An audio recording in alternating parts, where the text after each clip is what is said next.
2023 সালের 8 অক্টোবর গাজায় ভয়াবহ হামলা শুরু করে ইসরায়েল। 2 বছরে ইসরায়েলি আগ্রাসনে পুরোপুরি ধ্বংস হয়ে গেছে গাজা উপত্যকা। ঘরবাড়ি হারিয়ে ক্ষুধার্ত অবস্থায় বেঁচে থাকার লড়াই করছে ফিলিস্তিনিরা। গোটা উপত্যকায় ছড়িয়েছে নানা রোগবালাই।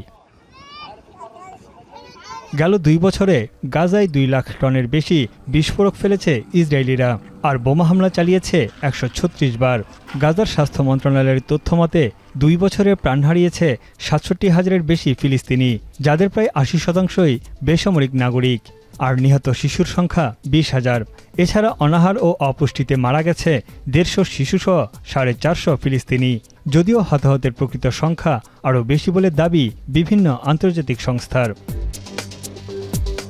গাজার 90% ঘরবাড়ি ও স্থাপনা এরই মধ্যে ধ্বংস বা ক্ষতিগ্রস্ত হয়েছে ইসরায়েলি আগ্রাসনে। 835টি মসজিদ সহ ধ্বংস করা হয়েছে বহু হাসপাতাল ও স্বাস্থ্যসেবা কেন্দ্র। অভ্যন্তরীণভাবে বাস্তুচ্যুত হয়েছে 21 লাখ জনগোষ্ঠীর 19 লাখ ফিলিস্তিনি। মাথা গোঁজার ঠাঁই নেই ফিলিস্তিনিদের। গাজার 80% ভূখণ্ড জোরপূর্বক দখল করে রেখেছে ইসরায়েলিরা।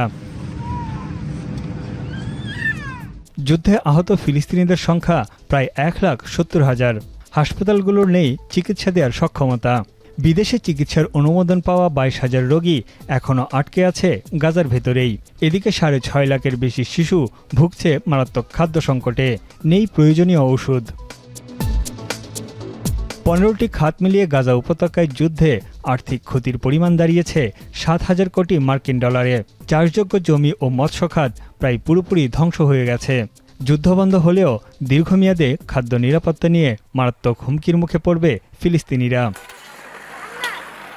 তানভীর জনি, এখন বিশ্ব। 4 গুণ শক্তিশালী এনজাইম ও অধিক ফেনা সমৃদ্ধ অরিক সিলভার ওয়াশ মাত্র 70 টাকায়।